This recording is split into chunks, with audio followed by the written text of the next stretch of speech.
did this ourselves. They're coming. It's gone to be. Where is everyone?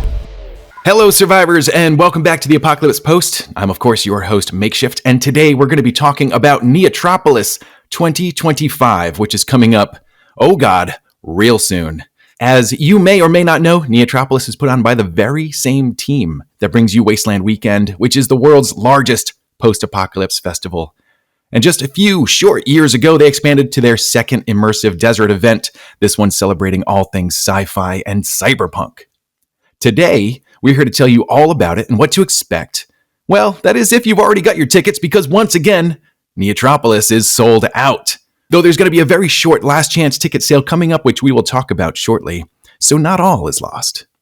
We've got a lot to go over, so let's bring on today's guest, who is a writer, voice actor, and co-founder and owner of the two festivals that have become my absolute must-goes. Jared Butler, welcome once again to the Apocalypse Post. Hey, how you doing, man? I'm doing great. I cannot tell you how excited I am to get back out to Neotropolis, let me tell you. Well, excited to have you back out there. Yeah, and it's coming up real soon. Let's see. We are recording this the last day of March. You guys will be listening to this possibly this week. We'll see. Okay. But yeah, it's coming up in just a few short weeks. How you guys feeling on the ground? Feeling pretty good. There's no way to feel completely good at this time, because I feel like if you feel completely good, you're missing or forgetting something. There has to be a little bit of that little bit of panic energy, but not full panic. I call it optimistic panic. Yeah. It's the energy that, oh my God, we have to do so many things, we have to do them so quickly, but at the same time, we're excited about what's coming and we think it's going to be great. And yeah, as you know, this is I haven't been in this position in a while because Wasteland, which we can talk about or not talk about, but Wasteland is coming up on year 15. And, right. Maybe we'll check in and do a show about. I mean, we really should do a show about that. Absolutely. But we've got time for that. That's not till September. But this is year 4 for Neotropolis, and the early stages of building up an event in a world like this are different. And this one is different than Wasteland in a lot of ways. But that sense of you're doing so many things for the first time, and you're creating so many things in the early stages. It's a different kind of energy.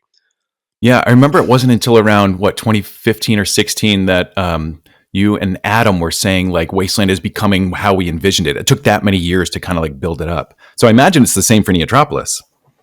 Yeah, I mean, in a way. I feel like last year, which was only year 3. Last year for me felt like the first year where it was, this is kind of cool. What I had hoped for, what I had in mind. Still lots of things I want to grow and improve, but it was feeling pretty good. And it did. Yeah. Yeah, things felt really tight and put together. And even though we had the giant, windstorm, it just, the show kept going on. And yeah, it was, it's gorgeous. There's so much stuff scheduled. All the the factions had a lot going on, and it felt really cohesive and put together. No, thank you. Yeah, and I think I would like to hope we'll see a significant. It'll feel like a significant step up in a lot of ways this year as well. Oh, that's very exciting. Cool. So yeah, this is the first time you're really coming on to talk about Neotropolis specifically, at least onto the Apocalypse Post. And you've been putting on Wasteland Weekend since 2010. The first Neotropolis was planned a decade later in 2020, which of course got delayed due to COVID. So the first Neotropolis was 2021. We got hit 2022 because we got bit that's right. Twice. Yeah. So the thing was, we were basically ready to go with Neotropolis the beginning of 2020. I mean, it wouldn't have been as good as we would have liked, but we were ready to do our first year. We were like a month and a half away from the start of the event when the world shut down. We realized, and at first, of course, if you remember back to those days, nobody really knew how long things were going to be bad, right? Yeah. And so we thought, the first thing we thought of is, I think we're going to have to postpone for a little while. And then it was clear it just wasn't going to happen that year at all. And then it felt like, well, there's no way we're going to have to cancel the second year, right? Right. And of course, by the time we got to the sort of go no go call in 2021, I mean, if Neotropolis had been scheduled for like summer of 2021, we probably would have been fine. But it was just like we sort of got hit with the beginning of the shutdown and the tail end of it. So if you'll recall, we did have a Wasteland weekend in September of 2021. That's right. So it's not like we didn't have an event that year at all. But yeah, unfortunately, Neo, the timing of it, because of when it was, we got hit twice. So we really didn't have our first one until 2022. The only, I would say the good thing about that is we did use that time to make it, more than it would have been. So I think what you're seeing right now, when we go into year 4 of Neotropolis, it's got, it's got a little bit more under it. Not only what we've learned from doing immersive events for all these years, but some of the delays. We are going to hopefully feel a little bit more like a year, 5 or 6 event. Yeah, that's right. Because you had those 2 extra seasons of planning, even though you didn't have festivals that year. That's awesome. I mean, it's not like it was. Look, don't get me wrong. It wasn't the planning we would have liked to have had, because it's not like we could get together in person or anything. Yeah. So when you were thinking about putting on another event, and of course I know that, things had come up like, is there going to be a spring Wasteland? Is there going to be, and there were also a couple other events like the Wastelanders Ball and the car show that you guys did in the spring. But what made you come around to doing like cyberpunk sci-fi as a second event? So originally, the thought was, for years, we had thought about doing a second Wasteland. We had offers to do them overseas, which we explored, and it ended up being more difficult than we thought, getting the right location, and the fact that, of course, we didn't have a large staff overseas and all that. So that was going to be a thing. Is Wasteland going to expand to a second market? Are we going to just do a second Wasteland? Because what really changed the calculus was we owned the property as of 2017. So for those who don't know, we own this large piece of beautiful desert that Wasteland takes place on. So, if you own it, why not use it? And and given that it is the Mojave Desert and weather is tricky, there aren't too many times a year when you can roll the dice on good weather. And so we thought, well, we do, and we need space in between for our team, right? We're a very small team, and they work very hard, and we can't just burn them out. So we thought, well, let's try to space it out, like about roughly 6 months apart. And so that was why we decided on the spring. And, for me, I just, cyberpunk has always been one of my favorite genres. Obviously, I love the post-apocalyptic stuff. I love the Mad Max stuff, but I just gravitated towards it, and the sci-fi aspect came in as well because we just didn't want to limit ourselves too much, and there were some logistical considerations as well. So we knew we were going to do this on our big piece of desert.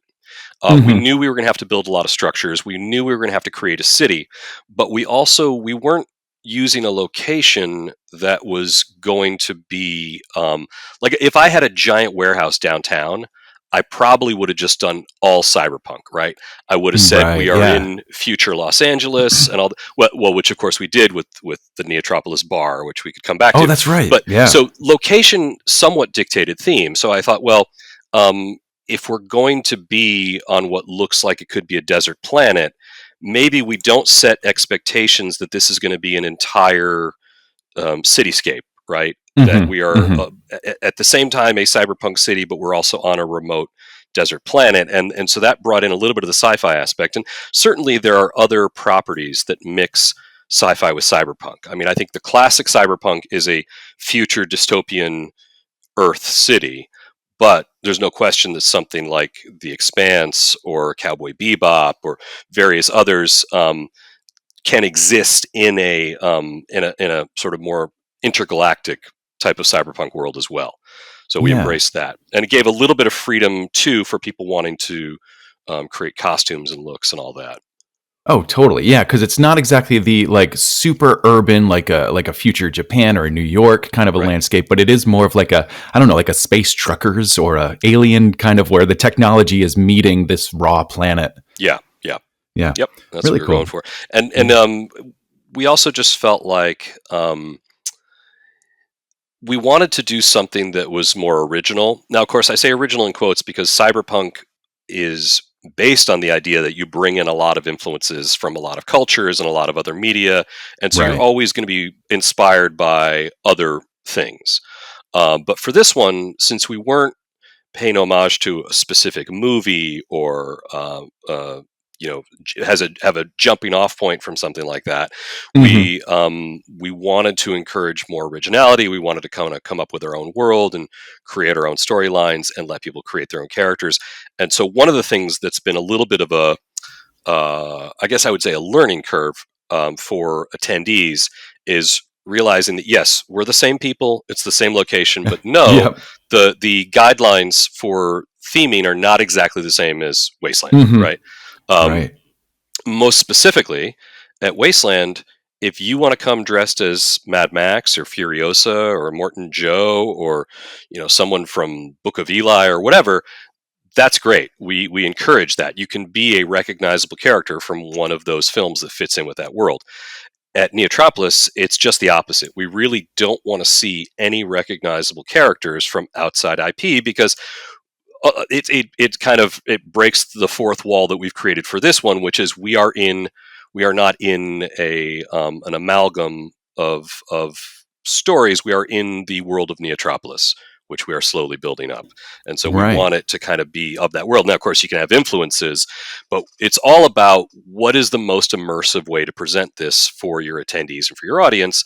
And I'm sure anybody listening to your show knows that our deal is that everybody has to be in costume, which is a little bit rare for immersive events. It's more common with, say, a straight up LARP, which we have elements of, but we're not just a straight up LARP. So everybody's in costume, and the idea being that we all want to create the illusion that we're living in the same movie for a few days. Yeah, it's a very collaborative thing where we're all kind of creating, the atmosphere for each other in a lot of ways. Yeah. Right. Yeah. And there's a trust issue there, which is like, we're going to give you a certain amount of freedom. And of course the struggle we always have are the people that want the theme rules to be less restrictive and the people who want the theme rules to be more restrictive, right? Of course, I get probably an equal number of complaints from people who say, hey, did you see that? Can you see what that person's wearing? That sucks. They shouldn't be allowed to wear that. And sometimes we agree and we have to go talk to that person. Sometimes we see it first, and we always try to do it nicely. We have some theme ambassadors that help us with that. But we get an equal number of complaints of people who say, why can't I wear what I want to wear? And here are all the reasons why I think I should be allowed to wear it. And so that's the balance we have to strike. Of course. Yeah. And I know that your messaging on that has always been pretty darn good. But yeah, there's always people that are going to want to, push the rules just a little bit, or, they get that wacky idea and just want to play with it. And look, this is, especially in the first couple of years of Neotropolis, we were a little more hands off with that because I knew what I wanted to create, but at the same time, we did want to see what the community was going to bring to it. Right. But we tried to tell people, we're going to give you some leeway these first couple of years, and then we may need to narrow this focus a little bit, right? Yeah. Once this world comes more fully into fruition. I mean, the way I see it, because of all the struggles we had coming, you got to remember, even coming out of the pandemic, it wasn't like everything's back to normal. So the first couple of years of Neo, we still had one hand tied behind our backs in some ways. And then, so for me, last year, year 3, was really the first, in my mind, the first official year of the event. In fact, in terms of the storyline, that's the way we did it, which is, hey, the first 2 years were like a beta launch. Year 3 or what the story team calls season 3. That's our first official season.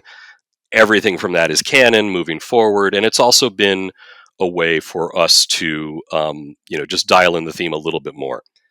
Oh, very cool. All right. So I want to get into a few of the specifics that we're kind of touching on so far. But I know that a lot of Wastelanders come to Neotropolis, but a lot of people that have never been to Wasteland come too. So what kind of people does Neotropolis draw? And I'm not trying to make a comparison to Wasteland, but this feels like it's its own crowd in a lot of ways. Yeah.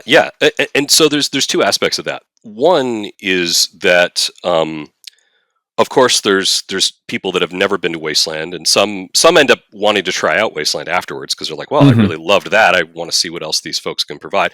And then and then some that will probably only just do Neo because that's more their thing. Or for a lot of people, it's hard to get that kind of time off every year and everything else. Of course, yeah. But the other aspect is even the people who do Wasteland and do Neo have a different, I don't want to say different persona, but there is a different way they interact with both events. Yeah. So the crowd can feel different even when it's some of the same people. And I don't have hard numbers. I could probably try to, do some research, but my gut tells me it's about half the population of Neo also does Wasteland, and about half is brand new. Now that may change because of course then some of those people end up going to Wasteland and all that, but it is not what we thought maybe it would be in the early days where it was like, well, it's almost all the same people. It's really not. We get a lot of different folks. Absolutely. And that's great. I mean, new people are always great. And so far, that old thing that we used to talk about where everybody would complain that, oh my God, new people are going to ruin Wasteland. And look, the fact is events get hurt by longtime attendees and new people alike. There's really no hard and fast rule as to who could have the capacity to ruin something. But for the most part, people have been super enthusiastic about Neo and really have bought in really well. I think if anything, what we've seen, having done these two events more than 10 years apart, is the growth in the sophistication of the audience for immersive events, right? And I don't mean that these people are more sophisticated in their day-to-day life. What I mean is there's a level of understanding and a level of buy-in and enthusiasm for immersive stuff that just didn't exist back in 2010 because we were some of the only people doing it. That's right. Immersive wasn't even a buzzword that much. If you were to go back and look at all of our, whether it's our press or our ads or anything for Wasteland in the first few years, you'll see the word immersive, but you won't see it nearly as much as people use it today. Everything in the world is immersive. Like Jenny Nicholson on YouTube said this, and she's great. And she was talking about like how theme parks will use the word immersive all the time, and she's like, "Well, isn't that what a theme park is? It's a park with a theme. Shouldn't it be by its very nature somewhat immersive?" Right. So, that's a good point. Oh, that's funny. Yeah, and I know that historically. A lot of people are familiar with like Ren fairs. A lot of people have heard about Burning Man and bigger theme-ish festivals like that. Yeah. And of course, some people have either been to or heard of LARPing. But this immersive, everyone's in costume, but you're not necessarily always in character, was kind of it's like the first time I'd really heard it. And I remember we're still a bit of an outlier. Oh, sorry, you saying you remember what? I remember in the early years, you would talk about Wasteland as, you're kind of stepping into the backlot of a Mad Max movie as an extra. And then later on, as the tribe started offering a lot more missions and a lot more integrated events, we started almost saying like you're the main character in that movie or even one in a video game, which just made it all the more immersive as we kept going. Yeah. I mean, you've hit on one of the main differences between Wasteland and Neotropolis. And I certainly don't mind talking about comparisons between the two. We just try to avoid comparisons with ourselves and other events. Of course, But Wasteland, we deliberately did not impose like a big storyline or do a lot of LARPing or missions in the early days of the event. We really left that up to the community for it to be like a community generated thing. And it still is for the most part. I mean, maybe now, maybe 1 year, maybe after year 15, maybe I'll try throwing in like, hey, do you guys want to try something? But, but with Neotropolis, the goal from the very beginning was to have an official storyline, but to still leave space for some of this user-generated content. And that's another thing that we do that's a bit unique. First, we occupy this space between a festival and a LARP, right? The LARP aspects are completely optional, but they're certainly there, and they're a big part of Neotropolis. But you don't have to do them, and you can enjoy it just as a festival. You just have to wear a costume. So that makes it like a bit more of a LARP, but you don't have to be in character, which makes it a bit more like a festival. So it's this weird kind of interesting place. And then you throw in the size of it, right? There are very few LARPs in the world that get up to more, that get above 1,000 people, much less 2,500, 3,000 and more people like we get to. So that's unique. And then you add in the fact that there's vehicles driving around, and then there's also user-generated content, and then there's a music festival aspect of it, and all this other stuff just becomes it's really its own thing. In a world full of holes, The hole in the ozone. potholes, Pinholes. manholes, And ass. associated empty spaces. Not what I was going to say. Well, you know what fills holes? Well, I've got a few ideas. Patches. Right. They'll fill the hole in your jeans, the hole in your soul, and the hole in your mailbox. Holy moly, that's a whole lot. Yep. With the Apocalypse Post's Patch of the Month Club on Patreon, you'll get an original, sometimes exclusive, post-apocalyptic patch sent to your mailbox every month, and you'll be helping support this channel and all its content. So how do I get in on this whole thing? Sign up at patreon.com/theapocalypsepost at the $10 tier or above. Make sure your address is added to your profile, and you'll get a patch in the mail every month. There's also 2 and 4 patch tiers for tribes of those very specific sizes. Well, ain't that the whole shebang? Now you're just digging yourself a hole. Well, shut your pipe hole and sign me up. Holy crap. They get it. Hold on just a minute. Okay. What's the hold up? The Apocalypse Post's Patch of the Month Club. We'll fill your holes. Sure.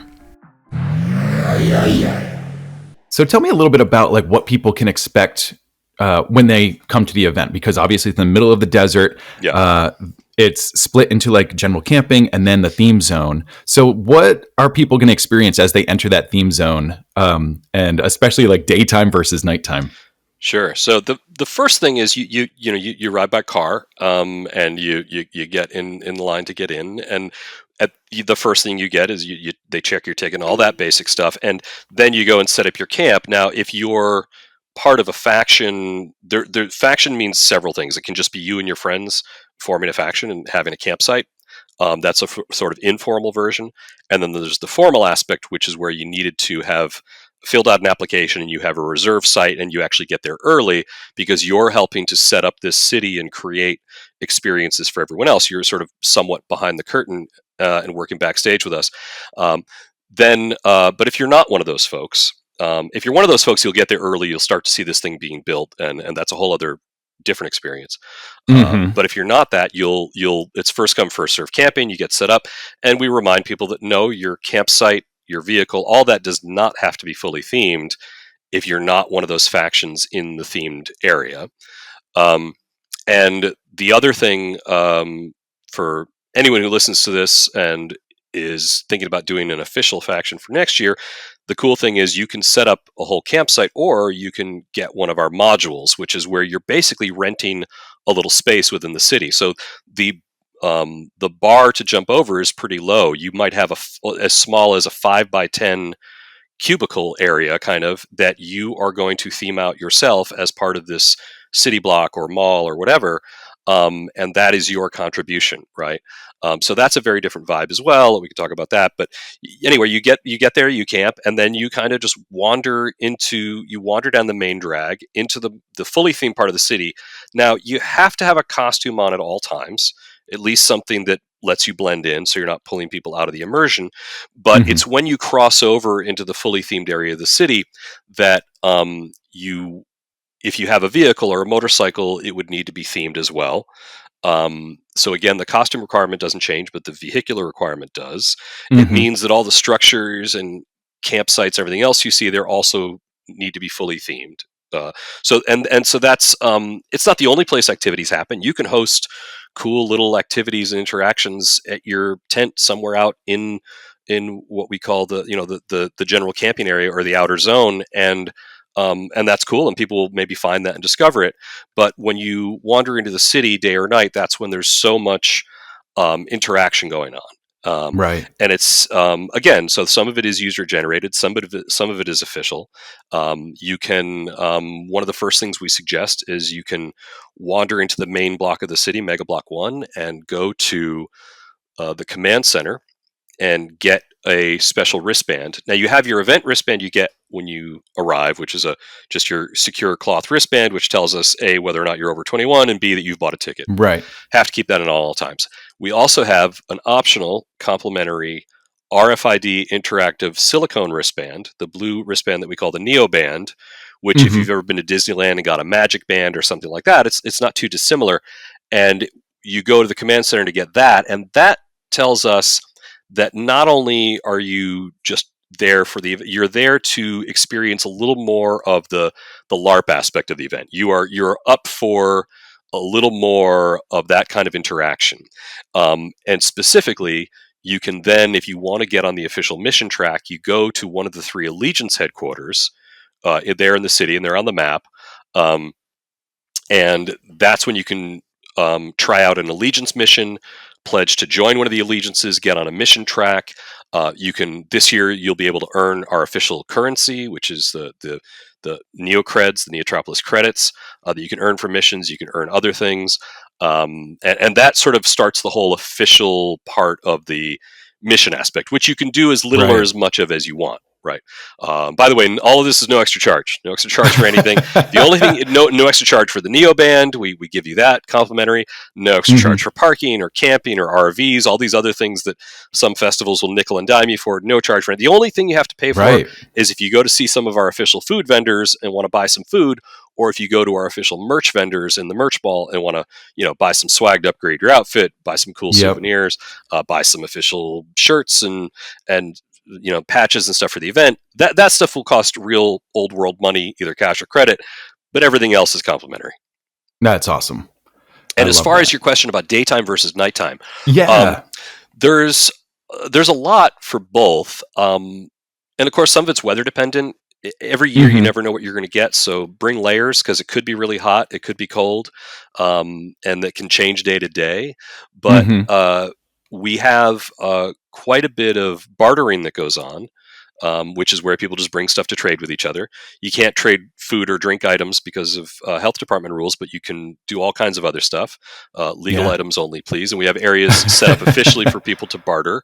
And some of that is just, hey, I've got some cool stuff I made, I want to trade with people. And some of it gets into story things like, hey, like they'll do it in character, and that's fun too. So that goes on. All of those modules I talked about and all the faction camps that are set up, almost all of them have an interactive element. And when you go in there, they're encouraging you to come in and interact in some way. And that can be anything from a game that gets played to a quest that you do to just a cool little museum or art gallery that you're looking around, or a little bit of story that you pick up. All of that is there during the day. There are some activities and stuff that go on as well. And then when the sun goes down, there aren't a lot of official missions that happen after sundown. This year we're going to have, I think, 1 after-hours mission per allegiance that happens after sundown. But at sundown is when it's a little more of a party atmosphere. Still definitely some LARPing style interactions for those who want them, but it's a little bit more of, hey, we're all in this amazing place. And so where the live bands start and the DJs and dance performances and all of that happen after dark.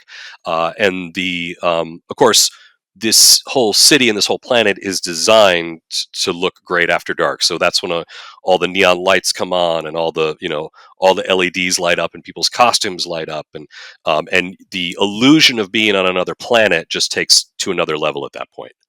I love it. Yeah, and it just becomes such a party when people start turning the lights on, and people's costumes start to glow, and the music starts. You start hearing the music from the core, which is kind of the main stage. Yep. It really does. It completely changes, and it's a really good time. Yeah, and sometimes if it's been hot and then the temperature drops a little, people can put on a little more of their cool stuff that might be too hot to wear during the daytime. Like, wearing a full spacesuit in the desert heat's not always that easy, but at night it gets a lot easier. Yeah. So you've kind of hinted at the allegiances and kind of the main storyline. Yeah. Can you give us a little bit of a background on, what's happening on this planet? Who are these allegiances? And what has kind of come before that is going to come into play this year? Yeah. Well, I will encourage everyone. I know that people don't use websites anymore, but we do have a lot of information. Well, your listeners might. I know that the audience for your show is definitely tied in a little bit more to they're a dedicated bunch. Yeah, the deep dive of the lore and the mission stuff, which I love because, of course, we work hard on that stuff and we love it when people appreciate it. In fact, we have we design these days for multiple types of users. So we know that we're going to have people that just want to dip their toes a little, and then we're going to have those people where they're like, I want to run every single mission you've got. I'm gonna be that person, and I want to know everything. It's like when you're gaming, right? And I'm a old school, longtime gamer, and when you do some of these open world games or even just RPGs, both tabletop and video game, there are those people that want to read everything and have every conversation with every character, and there are those who want to just jump to the action. And we try to plan for both of those. But so anyway, the website, if you go to, I think the page is currently labeled as missions and LARP. If you go to that page, you can read up the backstory on the whole planet and all the allegiances. And one thing I would draw your attention to, I'll still do a summary of it here, but it's much better on the site, is this year we have a glossary of terms which are specific to our world.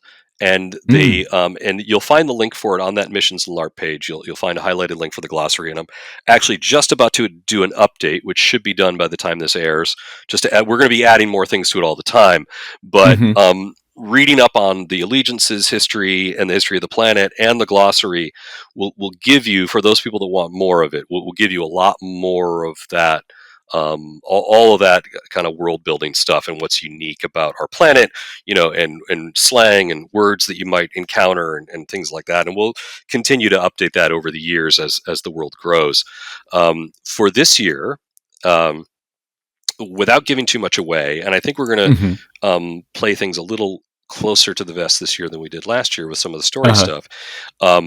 There is a mysterious alien spacecraft that is in the city. It is being studied by TechSec, which is short for Tech Sector.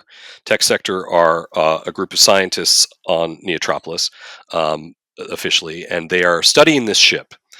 And the first night of the event, Wednesday night, there is going to be a press conference from the lead scientist to talk about this ship, what they know, and more importantly, what they don't know, and how the allegiances might be able to help in this investigation and gain some advantage in doing so. So, fun! It's no secret that the allegiances are competitive with one another. Each of the three allegiances wants to be the power in control of the planet, for the good of the planet as far as they're concerned, and has to compete with the other two. Yeah, and I know that there's Helix, which kind of represent like corporate interests. Yep. There's N-Line, which are a little bit more of like a security, military-ish. Yeah, and bounty hunting for as well. Significant bounty hunters guild kind of rolled into N-Line as well. So for those people who want to do that style of character. And then I'm going to get to the Resistance last because there's a new piece of information for this year. But what I will say about all of the allegiances, and it's important to know that you can be your own character within that allegiance. In other words, if you don't see yourself as a corpo person who wears a suit, that doesn't mean you can't be aligned with Helix Industries. Helix Industries also employs hackers and bounty hunters and mechanics and Ripper docs and whatever. So like there is a role for you in that allegiance, even if maybe you don't see it at first. And the same thing with Endline. Yes, Endline, they're bounty hunters and they provide security services and paramilitary stuff, but they have the same need for, people who understand financial manipulation and whatever. Like these are broad organizations, right? Given that they're, those are two of the largest, most powerful corporations in the galaxy. They're pretty diversified in terms of their need for players, right? In terms of the game.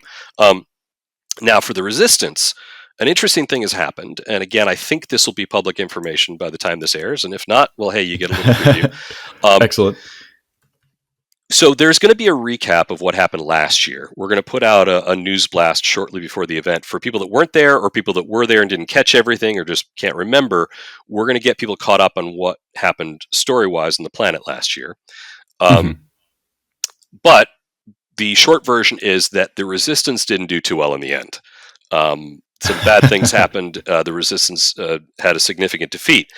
And one of the things they've done in the meantime is they have decided that the best way to fight the bigger corpos is to try to beat them at their own game. So they have formed their own corporation. Now, the twist is that it's a non-profit corporation, which there's nothing that the corpos hate more than the words non-profit corporation. And they are ostensibly, they provide financial services. They are called Reboot Syndicate. And if you have financial trouble or you need to kind of, reorganize your finances, let's say, in a lot of different ways, and there's a lot of different meanings to that, they can provide those services. At the same time, it is kind of an open secret that they are a front for the Resistance. Now, because we live in the year 2225, that at that point in the future, there are a lot of corporate protection laws, a lot of corporate privacy laws, corporate corporate statutes that protect corporations from investigation, and the Resistance can now use this to hide behind this. And protect themselves. Now, not everyone in the Resistance is happy about this.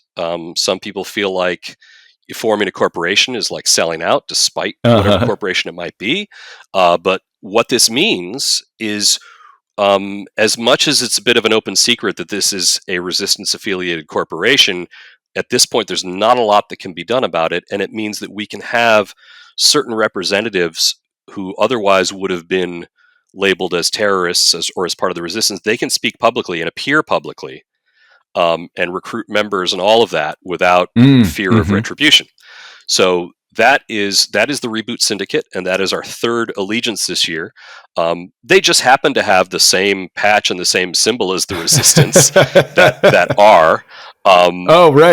But so far their corporate headquarters, which will be inside Mega Block 1, has not been raided, perhaps because of all the corporate protection laws that didn't protect the old Resistance.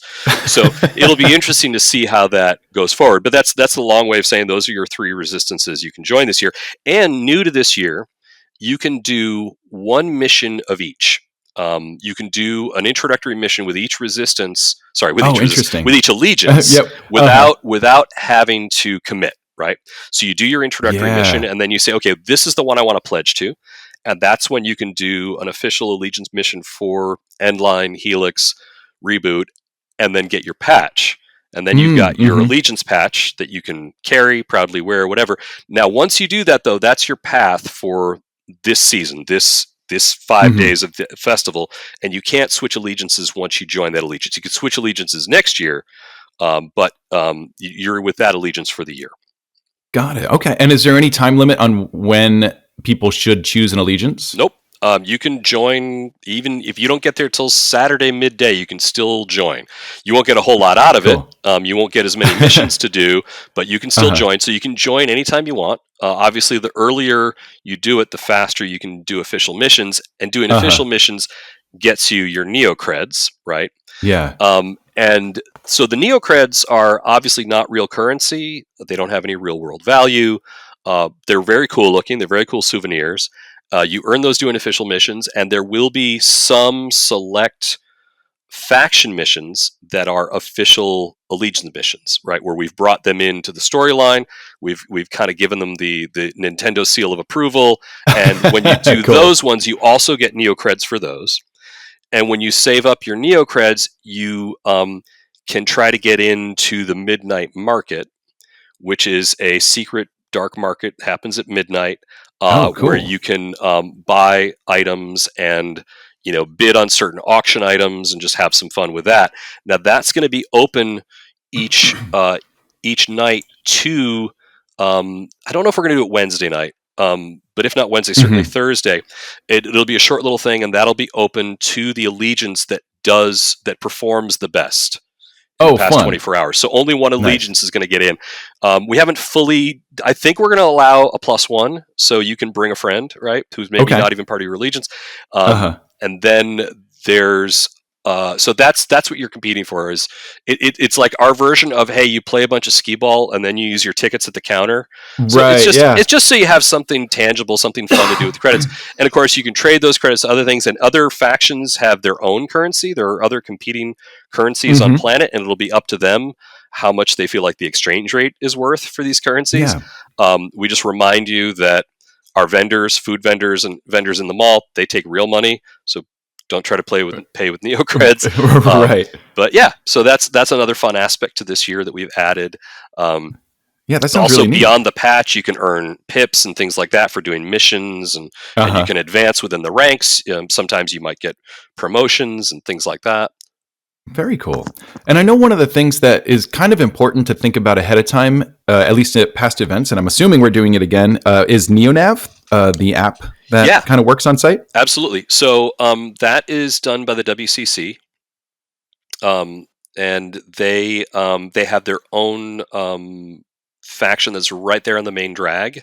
But NeoNav can be done, you can sign up for that before the event as well. So it is sort of an internal, it's like an intranet, not an internet. Right. That you can use, that it enhances certain parts of the event. Now, it's not 100% official. It's not put on by the event, but it's certainly it's certainly sanctioned by the event, and we think it's great.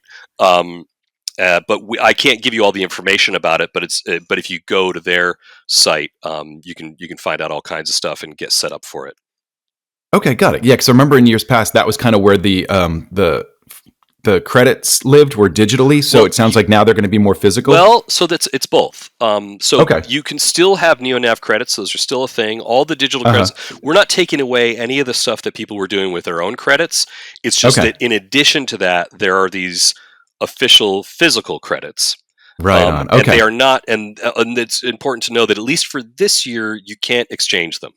So you can't say, well, I've got 5,000 NeoNav credits and I want to exchange them for how many of these physical. No, the physical ones are their own system, at least for this year.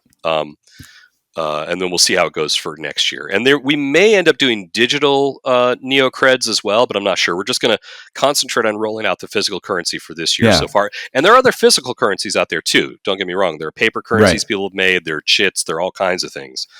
So that's kind of fun too. And that's by design, because we are like an international frontier town. You know what I mean? Or one of these places throughout history where it's a meeting point of different trading cultures, where there's of course there's lots of different currencies that people are going to use.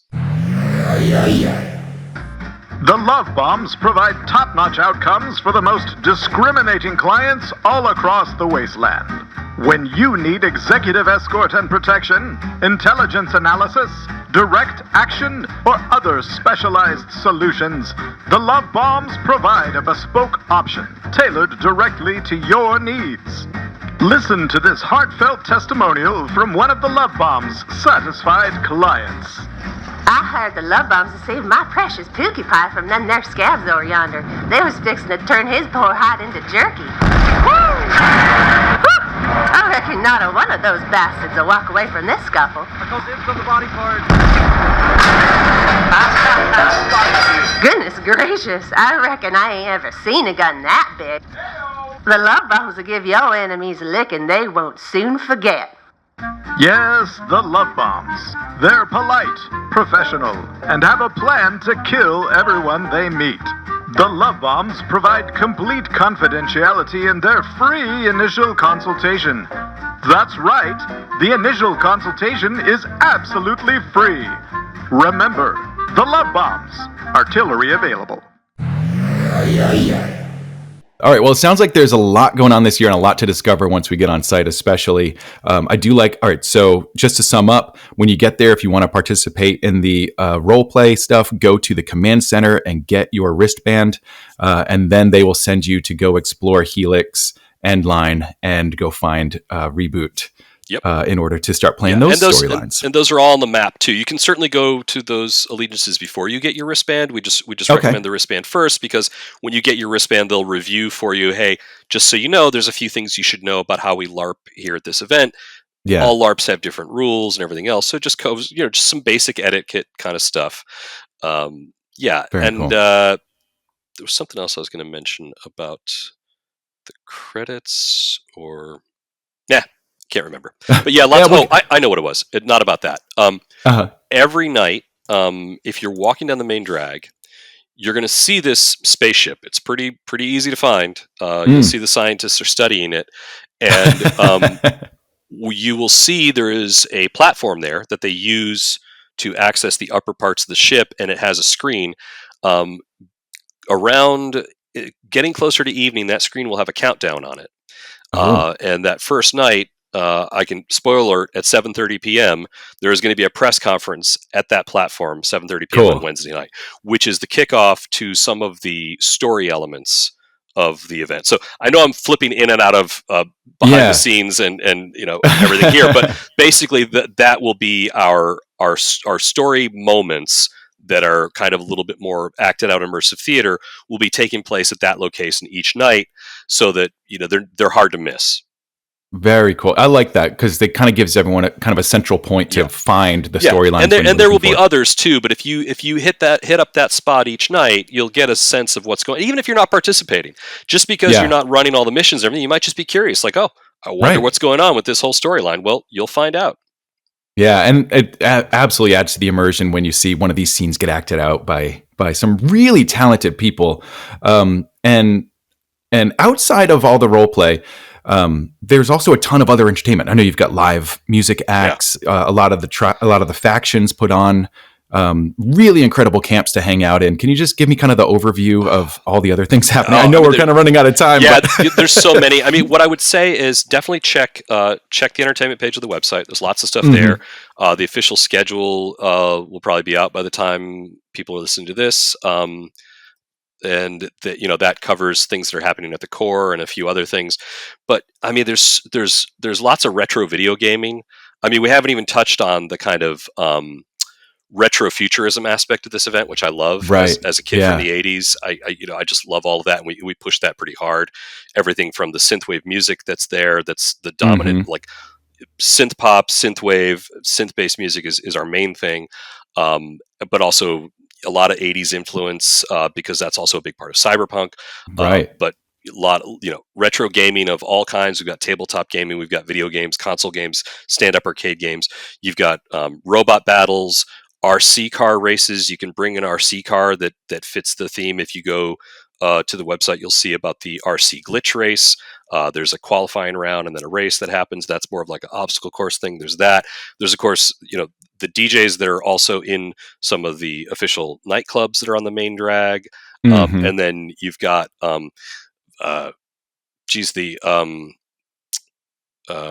the aggressive top fighting league, right? And that's Beyblades, of course, and they're not the only ones who do. There's other people who do Beyblades as well, so that goes on. There's robotics things that are happening, not just the robot battles, but just people showing off some of their robotics creations. There's some people do like little VR setups. There's really just about everything, and we have a great magician that walks around in character in a cyberpunk character and does cool magic. I mean, there's a little bit of everything to discover. Yeah. It's honestly like a 5-sense experience everywhere you go. There's music and lights and things to touch, and it's honestly just insane how much is going on in every direction, and things to collect and things that people will give you, and and not to mention we have the new you enhancement, body enhancement, which is where you can go into the Mega Mall and get free cyberpunk makeup and hair styling. Provided by the event and our volunteer beauty staff. So there's so much. Yeah, I got to take advantage of that last year, and it was a ton of fun. Yeah. Don't forget to bring something to barter if you're getting your stuff done. Yes. Bring a cup. So we have an official bar. We have the Atomic Cafe, which is getting another makeover this year. It's going to look great. But awesome. When you come to the Atomic Cafe, and this is important for people who have been to other festivals, this is a BYOB festival. You can bring booze into this festival. You can bring your own water. You can bring your own food. We do allow and encourage outside food and drink. And you can share it with your friends and neighbors. Just don't give it away to the public. But you need a cup, because when you go to the Atomic Cafe, they will take all of this donated booze and make a really good drink for you, but they need something to pour it into. Yeah. Yeah. Awesome. And yeah, make sure you theme your cup as well, because that's always helpful. All right, cool. I know we're running out of time, but and I cannot wait. You got me all amped up over here. But it's not hard to see like the potential that this event has. So tell me a little bit about how you see Neotropolis evolving into the future. Yeah. One of the things we learned with Wasteland is it really helps to grow slowly. One of the dangers would be is if this got big too fast. We really want to polish this world as we go. And yes, part of it is I'm a bit of a control freak sometimes. And for those who don't know my previous career, because it's been a while, I've been doing this for so long.